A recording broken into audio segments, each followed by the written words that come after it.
Hello, I'm Shantanu Mishra. Well, we are here to discuss something which we commonly share, the dream to become an IAS officer, for which we are all aspirant towards UPSC exam. The most important part of UPSC exam is UPSC mains, preparing for UPSC mains. And in that, preparing for answer writing is the key. And therefore, we have got the key for key. So we are here with a short video explaining the answer writing key points. Well, what happens is when you are going to look the previous year question paper of UPSC mains, you will find various types of questions asking and demanding various types of analysis, perspectives, and dimensions from students. So, to understand that, what UPSC mains question is demanding from us, we have to understand the meaning, the direction of the question, so that we get to know about the direction and the theme in which we have to write the answer for fetching the proper and as much as number we can. Therefore, let's start with this session. Whenever you are going to look towards the previous year questions, some of the keywords you'll find after each and every question, like evaluate, critically evaluate, discuss, critically discuss, comment, analyze. All these sort of keywords, they signify something which is very much important for us to understand. Let us start from the very first word, that is evaluate and critically evaluate.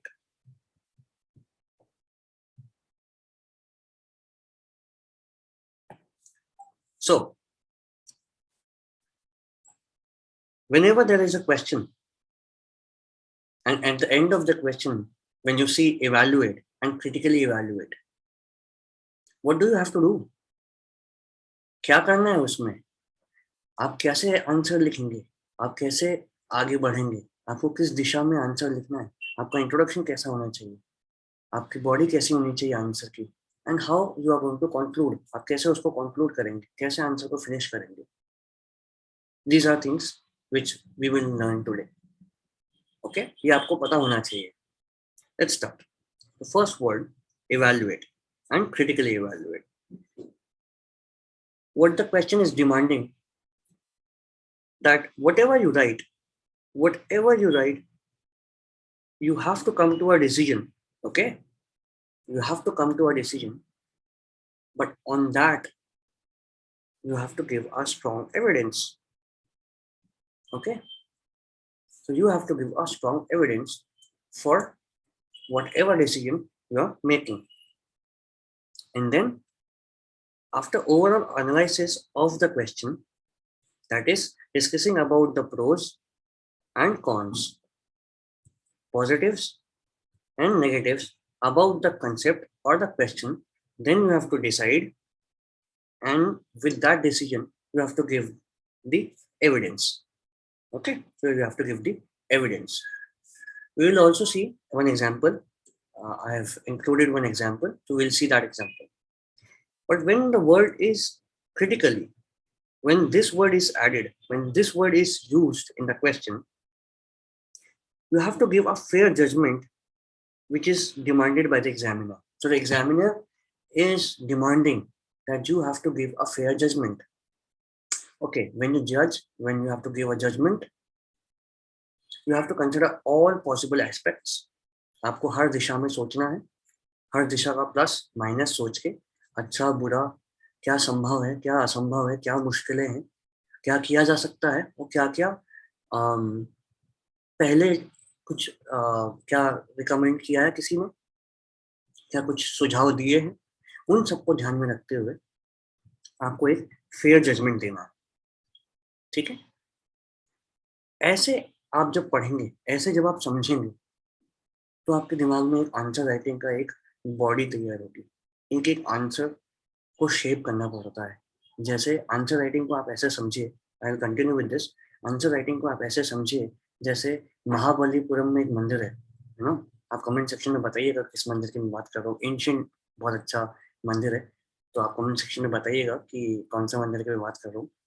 जब वो मंदिर बनने के लिए तैयार रहा होगा, सोचा होगा बनाने के लिए, तो बहुत सारे पत्थर स्टोन्स मंगाए गए होंगे इधर उधर से, है ना।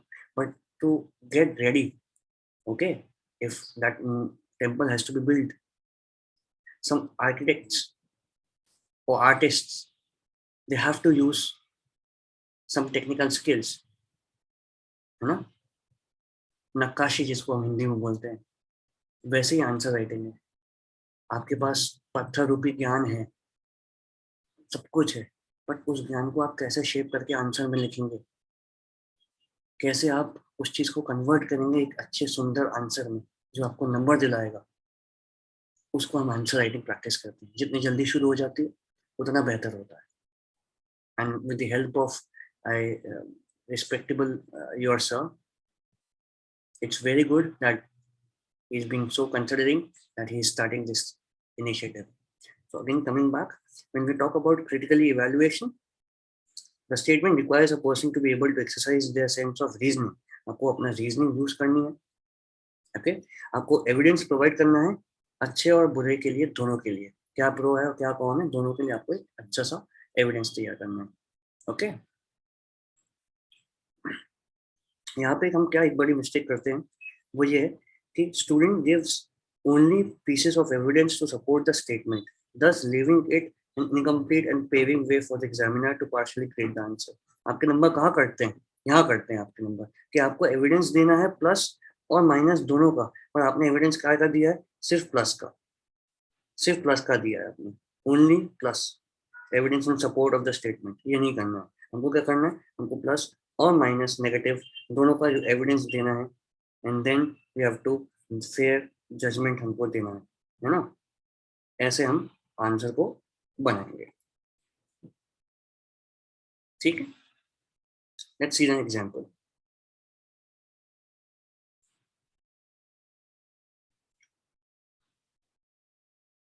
There's a question. E-governance is the new mantra of governance in India and the world. The question क्या है, E-governance is the new mantra of governance in India and the world. अब यहाँ पे सीधा सीधा बोला, एक स्टेटमेंट दिया है, ठीक है। सीधा सीधा इसमें एक न्यू मंत्र है गवर्नेंस के लिए इंडिया में और वर्ल्ड में, आपको इवेल्युएट करना है, ठीक है। आपको मालूम है आपको यहाँ पे क्या करना है। आप सबसे पहले मार्क करेंगे कि यहाँ पे मेन चीज क्या है, गवर्नेंस। तो आप गवर्नेंस को एक्सप्लेन करेंगे सबसे पहले यहाँ पे, देन आप कंक्लूड करेंगे introduction by giving a hint. आप एक इंट्रोडक्शन में ही कंक्लूजन होता है, एक इंट्रोडक्शन का इंट्रोडक्शन है, एंड देन इंट्रोडक्शन को आप कंक्लूड करेंगे हिंट देते हुए, आगे का समझाते हुए कि आप आगे आंसर क्या लिखने वाले हैं। आपको बताना है कि एग्जामिनर को कि आगे उसको पढ़ने के लिए क्या मिलने वाला है। सो with that you're going to give a hint, small hint, that all is not well with e-governance mode of governance, ठीक है। तो आपने ये एक हल्की सी हिंट दे दी है, negative see, that there is something which is negative, which is considering, जो कि हमको चिंता करने का विषय है कि सब कुछ पॉजिटिव पॉजिटिव नहीं है, क्योंकि यहाँ पे इवेल्युएट लिखा हुआ है, आपको नेगेटिव के बारे में बात करनी ही है। तो आपने हिंट दे दी है कि all is not well with e governance, and then you will touch the other broad areas of e-governance with pros and cons, ठीक है। And you will evaluate, and with success and positives of e-governance you will start. And conclude आप कैसे करेंगे, conclude आप इसमें ऐसे करेंगे that you are going to focus on how e-governance system can be made more inclusive, way forward। यहाँ पे आपका way forward आ जाता है, ठीक है, कि आप कैसे कर सकते हैं, आगे कैसे बढ़ सकते हैं इस दिशा में। Then we are going to conclude by saying that the administration requires both men and machine। सिर्फ ई गवर्नेंस का मतलब ये नहीं है कि ज्यादा से ज्यादा मशीन लगा दिया आपने।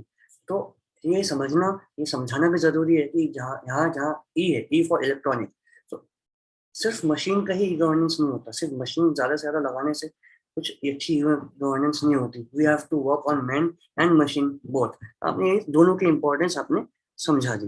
But machine could replace man in areas where value questions और decision making is not very important.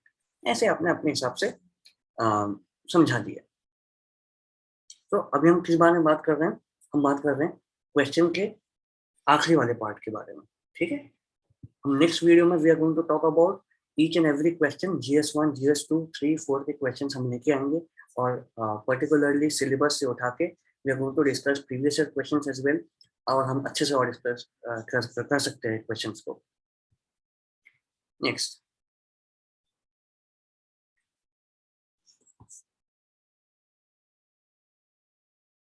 Now we have another question. Same. यहाँ पे क्या है? Critically evaluate. वहां पे इवेल्युएट था, यहाँ पे क्रिटिकली इवेल्युएट है. ठीक है ना? क्या क्वेश्चन है? States of Himachal Pradesh and Uttarakhand are reaching the limits of their ecological carrying capacity. यहाँ पे हिमाचल प्रदेश की बात हो रही है, उत्तराखंड की बात हो रही है. आपको ये पता होना चाहिए. आप जब क्वेश्चंस पढ़ेंगे अपनी मेंस की तैयारी के लिए या मेंस देते समय, तो you should very much be aware that questions में हाईलाइट चीज करने वाली क्या है. तो क्या बात हो रही है यहाँ पे? हिमाचल और दो स्टेट्स की बात हो रही है और इकोलॉजिकल लिमिट्स की बात हो रही है. ठीक है. इकोलॉजिकल लिमिट्स, तो इसका ध्यान रखिएगा. ड्यू टू टूरिज्म, टूरिज्म की वजह से हो रही है और किसी वजह से नहीं हो रही है. बाकी आप को रिलेट कर सकते हैं आंसर में, बट स्पेसिफिकली आपको टूरिज्म को सेंटर में रख के आपको चीजें आसपास घुमानी है ना. Then we have to critically evaluate. Critically evaluate अभी हमने क्या पढ़ा? That you have to give a fair judgement. Positive negative को दोनों को ध्यान में रखते हुए एक वेल बैलेंस्ड एनालिसिस करते हुए you have to give a fair judgement with a way forward in a positive term. Okay. So the carrying capacity आप डिफाइन करेंगे उसको क्या होती है. All such things are there. अभी हम बात करेंगे बॉडी की, प्रॉपर आंसर की. ठीक है. Then we are going to explain the ecological constraint of the states. Ecological constraints मतलब क्या क्या इकोलॉजिकल समस्याएं हैं, क्या रुकावटें हैं इन प्रदेशों को इकोलॉजिकली. फिर हम ये देखेंगे कि कैसे टूरिज्म अफेक्ट कर रहा है इकोलॉजी को.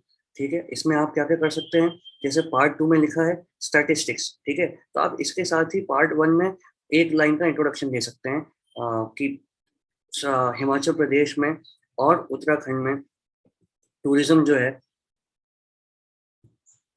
28% से बढ़ जाता है ईयर ऑन ईयर बेसिस पे. ठीक है. और स्पेसिफिकली आप मंथ भी बोल सकते हैं, चाहे वो विंटर्स हो चाहे वो जो भी हो, है ना, आपके पास जैसा भी डेटा हो. So in part 2 you are going to write case study. आपने कहीं केस स्टडी पढ़ी हो वो, स्टैटिस्टिक्स की हमने अभी बात करी, ग्राफ अगर रिक्वायर्ड है. Then we are going to conclude steps to be taken to make tourism in these cases eco friendly. तो इन केसेस में ऐसे कौन कौन से स्टेप्स हैं जो कि हमने लिए हैं या जो हम ले सकते हैं इनको सुधारने के लिए. ठीक है. How tourism has become very important. आप टूरिज्म को हटा नहीं सकते इकोनॉमी से. टूरिज्म का पार्ट बहुत ज्यादा है. आजकल हम देख ही रहे हैं कितने बुद्धिस्ट सर्किट बन रहा है, रामायण सर्किट बन रहा है. These circuits what are they are channel for promoting tourism. Tourism जब बढ़ता है तो ओवरऑल इकोनॉमी पे बहुत पॉजिटिव असर पड़ता है, बशर्ते हम टूरिज्म को बहुत अच्छे से मैनेज करें. हम उसके हार्मफुल इफेक्ट्स को मिटिगेट करते हुए चले, मैनेज करते हुए चले या कम करते हुए चले. Okay. And then the conclusion should be balanced. सिर्फ ऐसा नहीं होना चाहिए कि हमने इतना बोल दिया कि बढ़ाओ टूरिज्म को, बस बढ़ाते जाओ बढ़ाते जाओ बढ़ाते जाओ, इरिस्पेक्टिव ऑफ कि वहाँ पे क्या क्या क्लाइमेटिक और वेदर कंडीशंस हमारे वजह से या टूरिज्म की वजह से खराब हो रहे हैं या बिगड़ रहे हैं हालात. ठीक है. ऐसे हमको कंक्लूड करना है when we talk about evaluate and critically evaluate. ठीक है. नेक्स्ट, अब यह आता है कमेंट और क्रिटिकली कमेंट. ये सबसे ज्यादा रिपीट होने वाला एक वर्ड है मेंस में. सबसे ज्यादा जो आता है वो most directive in mains paper. ठीक है. कभी आपको कोई एक रिएक्शन आए, कभी कोई स्टेटमेंट आए, कभी कोई ओपिनियन आए कि भोपाल धीरे धीरे सफाई के मामले में अच्छे से बुरे की तरफ जा रहा है. कमेंट. Critically comment. दिल्ली में प्रदूषण, यमुना का प्रदूषण धीरे धीरे बढ़ रहा है। This is a this is an opinion, एक ओपिनियन है ये। अहमदाबाद साबरमती रिवर धीरे धीरे ईयर ऑन ईयर बेसिस पे साफ होती जा रही है, साफ होती गई। Either of all these things can be used. So when we talk about this, which expresses an opinion or reaction, it is important to pick out the main points core and give one's opinion based on the information or the arguments originated from the reading. ठीक है, आपको main इसमें core क्या है तो identify करना है। Identify, okay, means में ये। And the world critically demands again fair judgment. आपको you have to be fair, and hence both pros and cons are weighed. आपको इसकी तुलना करनी है। यहाँ पे weighed मतलब होता है compare. Okay. So the opinion expressed may swing for or against, but it should be backed by right evidence. आपको एक again एक opinion देनी है और but opinion आपको एक बहुत right evidence पे देनी है। अगर we are talking about the pollution level of Yamuna, and you should have a proper evidence. When we are talking about cleanliness of Bhopal, it should be based on some evidence. ठीक है, आपको ये चीज समझ में आ गई होगी।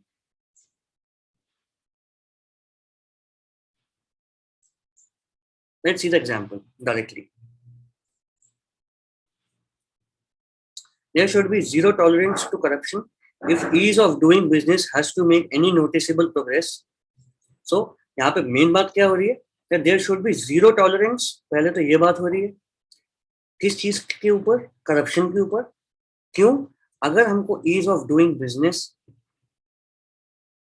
में अच्छी प्रोग्रेस देखनी है तो ठीक है, one should have this. This is an opinion. Now comment from India's perspective. Overall question का मुद्दा क्या है?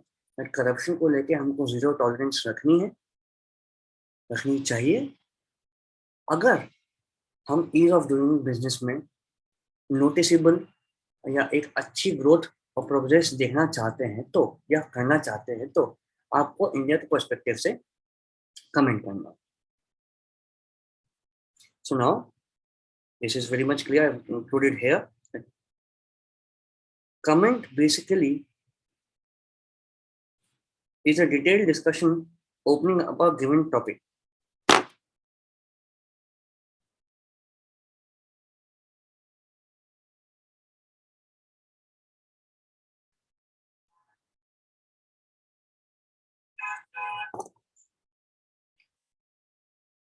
Now we have to define first of all ease of doing business. Okay, then what do we have to do? We have to see India's position. We can check here when you are going to receive this PDF, you will get the rank and PDF for checking it. Okay, so we'll define what is ease of doing business. Then there's going to be a statement like empirical shreds of evidence have shown that ease of doing business is greatly impacted by issues of corruption. तो ये आपको report में या जब आप normally भी current affair जब आप पढ़ेंगे तो आपको पता होना चाहिए कि देयर आर 5 मेजर थिंग्स जो ईज ऑफ बिजनेस को, डूइंग बिजनेस को अफेक्ट करते हैं, विच आर गुड और बैड। चाहे वो करप्शन हो, ठीक है ना, चाहे वो ऐसा हो कि आपका स्टेट का या कोई सी भी स्टेट का कॉमर्स का सिचुएशन कैसा हो, वहां पर लैंड एक्विजिशन का क्या क्या क्या सीन है, ठीक है, एडमिनिस्ट्रेशन वहां पर कैसा है, ठीक है, शॉर्टफॉल ऑफ एडमिन, और सिटीजन चार्टर क्या कहता है। सिटीजन चार्टर आपको पता होना चाहिए। सिटीजन चार्टर होता है whenever there is an institution, कोई भी इंस्टीट्यूशन है, आप कहीं भी पंचायत के ऑफिस में जाएं, आप कलेक्टरेट में जाएं, आप किसी भी सरकारी हॉस्पिटल में जाएं, आपको वहां पे सिटीजन चार्टर का एक बोर्ड या तो लिखा हुआ या तो लटका हुआ मिलेगा। उसका मतलब ये है कि ये इंस्टीट्यूशन डिक्लेयर कर रहा है कि हम सिटीजन्स के लिए क्या क्या फैसिलिटीज प्रोवाइड करेंगे या करते हैं इस ऑफिस में। तो आप अगली बार जहाँ भी जब भी जाएं किसी सरकारी ऑफिस में, सरकारी संस्था में, आपको सिटीजन चार्टर वहाँ पे मिलेगा ही मिलेगा. That is a part of good governance. ये आप जब ARC रिपोर्ट्स पढ़ेंगे तो सेकेंड ARC ने स्पेसिफिकली रिकमेंड किया है that citizen charters should be there at the government institutions. Okay. Now we are going to explain how corruption impacts doing business. So हम explain करेंगे factors जो corruption को affect करते हैं. Then we are going to use diagrams and case studies. So in all, what we are going to do is we are going to contour our remarks ideally for this question, like कि हम अगर corruption को redress करेंगे, अगर हम अच्छे से address करेंगे उसको और हम उसको एक बड़ा फैक्टर मानेंगे, and then if you are going to work on it, definitely change will come and it will stop affecting other factors also, and slowly the economy, administration and political and social culture will improve, and इनके improve होने से corruption भी improve हो सकता है, and ultimately ease of doing business भी improve होगा. तो ऐसे हम थोड़ा आगे बढ़ते हैं आंसर में. ठीक है. Now what we are going to discuss is discuss and discuss critically. This is also most frequently used directive. ठीक है. And but this is very trickiest. बहुत tricky है. इसको हम अगले वीडियो में भी कैच करेंगे. इसके जैसे क्वेश्चंस कुछ अलग अलग टाइप के क्वेश्चंस हैं, उनको भी हम अगले वीडियो में देखेंगे कि ये जो वर्ड है पूरा, ये कैसे ट्रिकी है. Why is it so tricky? Next video or in next class session we are going to discuss this thing for sure. अभी हम जितना बात कर सकते हैं इसके बारे में और बात करेंगे. इसका मीनिंग जो है वो क्वेश्चन के हिसाब से बहुत ज्यादा चेंज होता है. अभी तक जो आपने देखे वो हल्के हल्का चेंज था कि कहीं आपको ओपिनियन के ऊपर ओपिनियन देनी है, कहीं आपको फेयर जजमेंट देना है, कहीं आपको सिर्फ एनालाइज करना है, और कहीं आपको सिर्फ प्रो और कॉन बता के एक नॉर्मल सा कंक्लूजन देना है. बट यहाँ क्वेश्चन के हिसाब से चीजें चेंज हो जाएंगी. तो we have to consider, we have to focus on the question more. अभी तक हम हर क्वेश्चन पे ध्यान दे रहे थे, पर ये थोड़ा और ट्रिकी हो जाता है. Discuss and discuss critically. तो डिस्कस नेसेसिटेट्स अ डिबेट. यहाँ पे डिबेट चालू हो जाती है धीरे धीरे. ठीक है. Where reasoning is backed up with evidence. Debate evidence है प्लस रीजनिंग. ठीक है. अभी तक सिर्फ एविडेंस थे, and then now slowly we are moving towards the reasoning, the existence of our evidence. कि वो evidence भी क्यों है, how is it taken into action, how is it taken into care, why this is considered as evidence, and so on and so forth. To make a case for and against an argument and finally arriving at a conclusion. ठीक है. हम एक उसको एक case बनाएंगे, मुद्दा बनाएंगे और हम उसके अराउंड रिवॉल्व होंगे, and then we are going to form a firm conclusion. And if we talk about in simple terms, if I say examiner expect करता है that when this kind of questions are asked, तो जो लिखने वाला है, जो aspirant है, वो अलग अलग पर्सपेक्टिव से उसको डिस्कस करे क्वेश्चन को. ठीक है. अलग अलग पर्सपेक्टिव्स से उसको एक्सप्लेन करे, डिस्कस करे, और फाइनली एक लॉजिकल आर्गुमेंट के साथ उसको कंक्लूड करे. So questions which ask a candidate to discuss critically are broad based क्यों? क्योंकि various perspectives आ गए हैं यहाँ पे. ठीक है. यहाँ पे various perspectives आ गए हैं in nature, and a UPSC examiner would expect the candidate to give out his own perspective.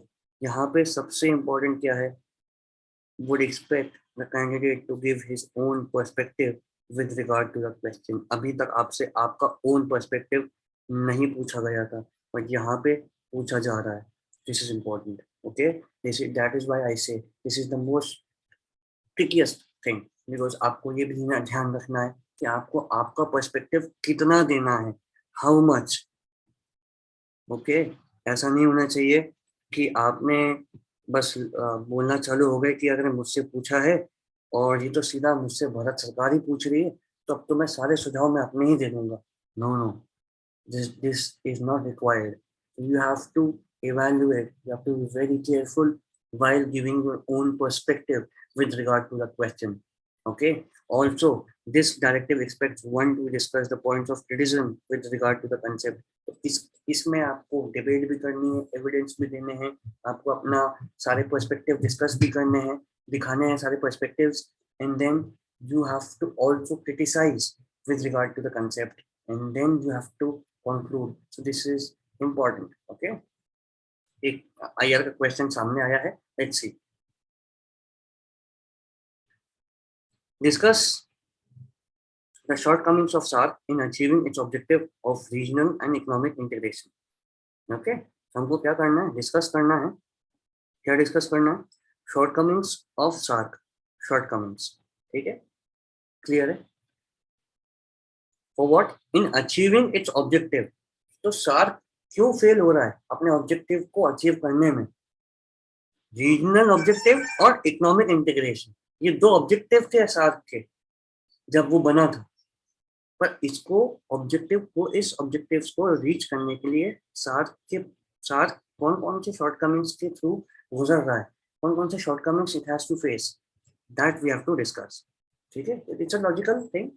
we'll define, we'll talk about that state how it has largely remained unfulfilled despite holding great promise. ठीक है, SAARC की meetings में बहुत great promises होने के बाद भी why it has failed, we are going to talk about that thing. We are going to talk about hindrances, क्या क्या रुकावटें हैं, क्या क्या उलझने हैं, ऑब्स्टिकल्स हैं that are holding back, जो कि रोक के रखे हुए हैं. We are going to talk about trade barrier, क्या क्या है, क्या हम ट्रेड बैरियर्स फेस कर रहे हैं. बायलैटरल इनकम्पैटिबिलिटी क्या है, SAARC के जो मेंबर्स हैं उनमें इनकम्पैटिबिलिटी क्या है, क्या इंडिया पाकिस्तान के बीच में इनकम्पैटिबिलिटी की वजह से SAARC सफर कर रहा है. So all these things we are going to discuss. Okay, then we are going to highlight the achievements of SAARC ने क्या क्या अचीव किया है, that we are going to discuss, and then we are going to conclude finally. ठीक है, so these are the small examples which through which we can see. Now we can also conclude this thing as suggest a way out. We are going to suggest a way out. हम use करेंगे ASEAN model as comparative guideline to resolve the issues. ASEAN एक ऐसा organisation है जहाँ पे SAARC के members भी बहुत ज़्यादा आते हैं, और इसके थ्रू हम SAARC को रीशेप, और ऐसे हम वर्ड यूज करेंगे, रीशेप, रीबिल्ड और रिफॉर्म हम कर सकते हैं. ठीक है, तो नेक्स्ट क्वेश्चन हम देखते हैं. The frequency of earthquakes appears to have increased in all the Indian subcontinent. Now we are going to talk about earthquakes.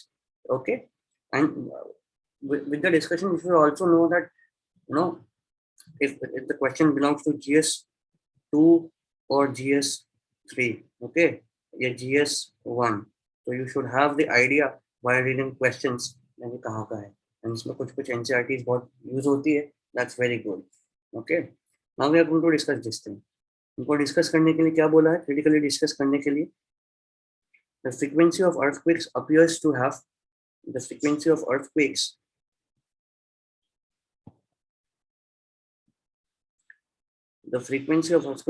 appears to have increased in the Indian subcontinent.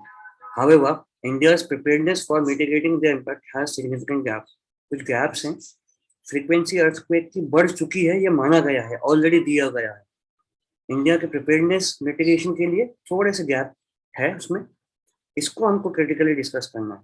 ठीक है, तो आपको पता होना चाहिए कि हमको क्या दिया हुआ है, क्या ओपिनियन है ऑलरेडी दी हुई, क्या हमको ध्यान में रखते हुए बोलना है, आंसर लिखना क्या है, एंड आखिरी में हमको इसके वेरियस एस्पेक्ट्स, इसमें ऑलरेडी लिखा हुआ है, वेरियस एस्पेक्ट्स हमको डिस्कस करना है. ठीक है, तो अब हम कॉजेस डिस्कस करेंगे. Instances of increase in the frequency of earthquakes in Indian subcontinent. ठीक है, यहाँ पे हमने जैसा लिखा है, one should know the basics of earthquake. ये पूरा एनसीईआरटी है, आपको एनसीईआरटी का अच्छे से याद है, आपको पता है, तो आप बहुत अच्छा इंट्रोडक्शन लिख सकते हैं. एनसीईआरटी लिखने की प्रैक्टिस अगर हो तो बहुत अच्छा यहाँ पे आप इंट्रोडक्शन लिख सकते हैं. Then we are going to proceed to critique the India's disaster management policy. हम इसके बारे में थोड़ा बात करेंगे. We are going to criticize it. We are going to be a little bit critic towards the policy. Disaster Management Act के बारे में बात करेंगे हम. 2005 पॉलिसी के बारे में बात करेंगे हम यहाँ पे.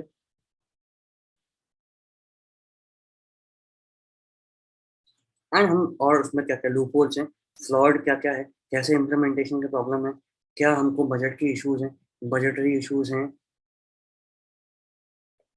या ऑपरेशंस के इश्यूज हैं, या मैन पावर के इशू हैं, है ना, या हमारे पास मैनेजमेंट का इशू है, या हमारे पास टेक्नोलॉजिकल इश्यूज हैं। ये सारे वेरियस एस्पेक्ट्स हैं जिनके बारे में हमको बात करनी है। ठीक है, ये आपको पता होना चाहिए बहुत अच्छे से। Okay, so we're going to balance it out by highlighting the positive changes and recent achievements in the field of earthquake। क्या क्या earthquake में पॉजिटिव चेंज आया है, earthquake आता है तो कहाँ आया, क्यों आया। मैं आपसे हमने सजेस्ट किया, हमने नेपाल को हेल्प एक्सटेंड करी थी। दिल्ली में क्यों आता है, जोन कौन से जोन में आता है, ठीक है, क्यों फ्रीक्वेंटली आ रहा है, ये सब आपको बहुत अच्छे से सब्जेक्ट वाइज पता होना चाहिए, आपको पता है मुझे लगता है। Then you have to back your critique with evidence and examples and suggest policy measures to improve disaster preparedness। तो हमने क्रिटिकाइज करके, हमने पॉजिटिव देके, देन हमने ये भी बात कर ली कि हमको सजेस्ट करना है policy measures to improve disaster preparedness. Okay,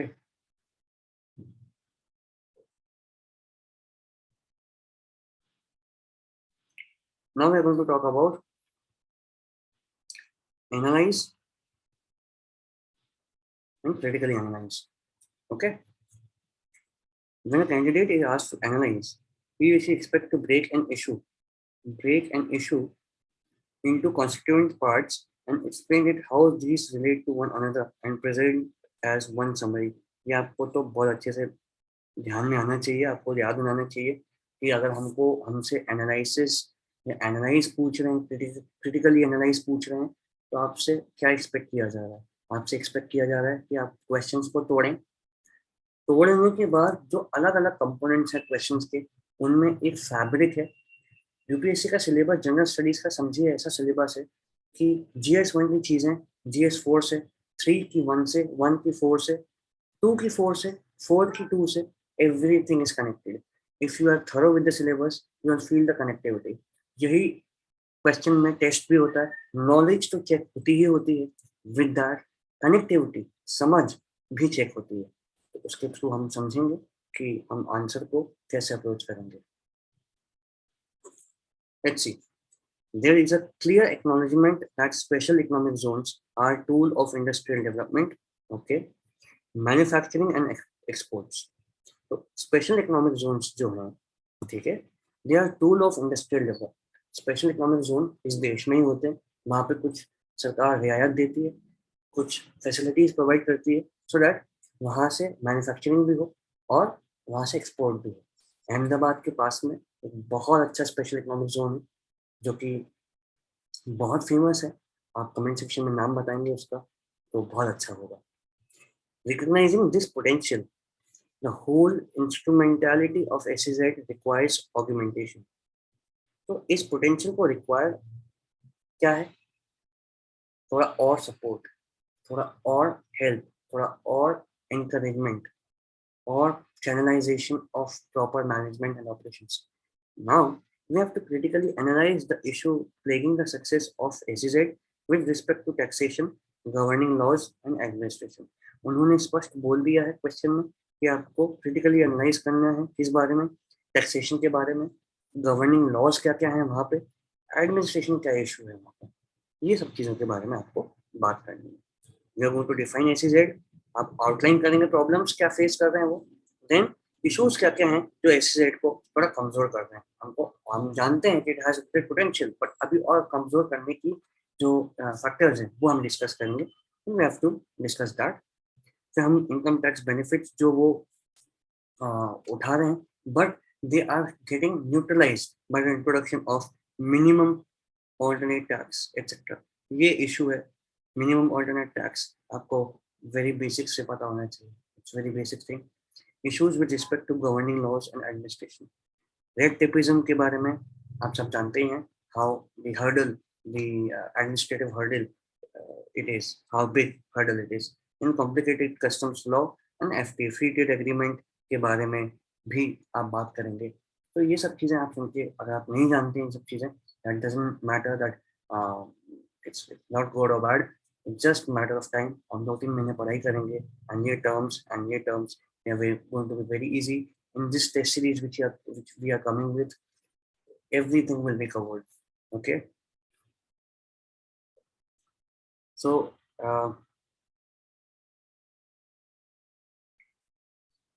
okay. So now we are going to talk about absence of complementary infrastructure.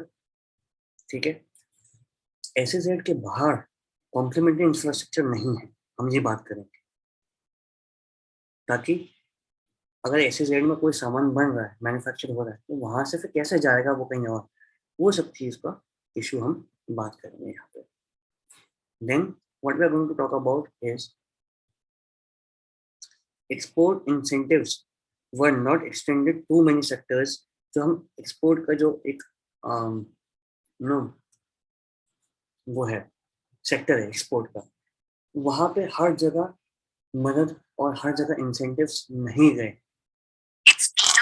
ठीक है, जब वहाँ इतने सारे इंसेंटिव्स नहीं गए, definitely it is going to be a problem, and if it is going to be a problem, definitely SEZ suffer करेगा. तो हम ऐसे कंक्लूड करते हैं how it could be improved, balanced view of SEZ and its second last which we are going to talk about is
okay, the video had stopped actually.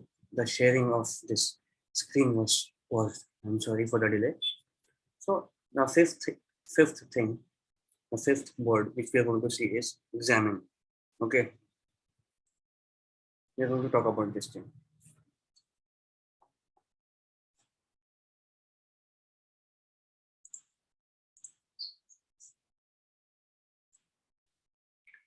The word examine means to probe deeper into the topic and understand the topic in detail. जब हम examine की बात करेंगे तो हम किसी भी topic के अंदर डीप और जाएंगे. We are going to examine, हम देखेंगे, एंड एक कैंडिडेट से एक्सपेक्टेड है, ये उम्मीद है कि वो टॉपिक को इन्वेस्टिगेट करेगा टॉपिक के अंदर, एंड देन स्टैब्लिश करेगा की फैक्ट्स, कि टॉपिक के की फैक्ट्स क्या क्या हैं, and issues related to the question in examine. हम और डीप जाते हैं. तो जब हमने when there is examine written, किसी भी क्वेश्चन के बाहर अगर एग्जामिन लिखा हुआ है, ठीक है,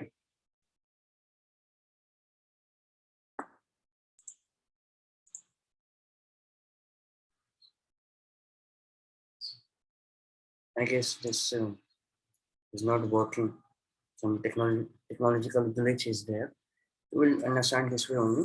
When there is examine, अगर examine लिखा हुआ है, then definitely you are expected to investigate more. अगर comment लिखा हुआ है तो आपको थोड़ा कम इन्वेस्टिगेट करना है, बट अगर एग्जामिन लिखा है तो ज़्यादा लिखना है, ज़्यादा एग्जामिन करना है, ज़्यादा डीप आपको प्रोब करना है, ज़्यादा आपको डीप एविडेंस लेके आने हैं, ज़्यादा एनालाइज करना है. अगर एनालाइज लिखा है तो फिर आपको बहुत ज़्यादा क्रिटिकली और बहुत ज़्यादा डीप में जाके एविडेंस देने हैं, and that is how it works. Okay,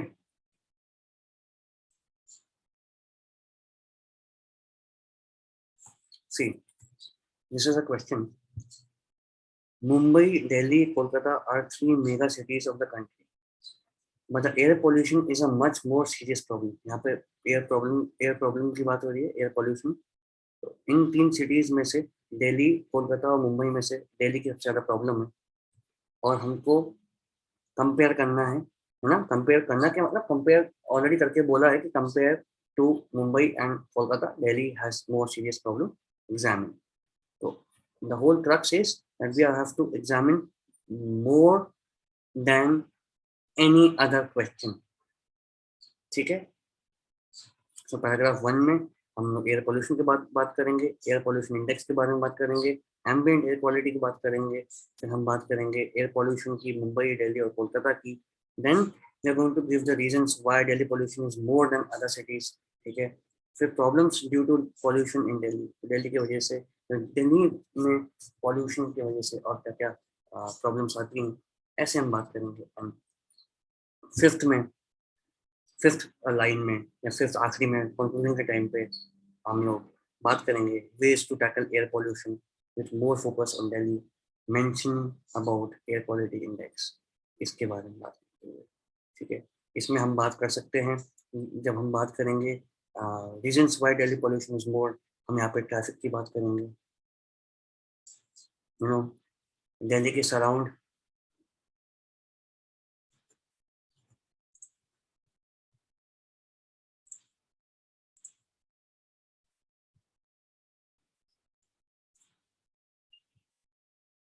Delhi के सराउंडिंग में ट्रैफिक सबसे ज़्यादा होता है। 80,000, around 80,000 trucks are going here and there, parali, stubble burning जिसको हम कहते हैं। These are the issues. Okay. Next,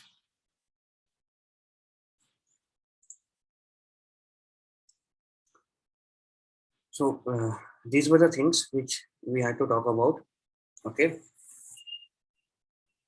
Now, as we have talked about different aspects of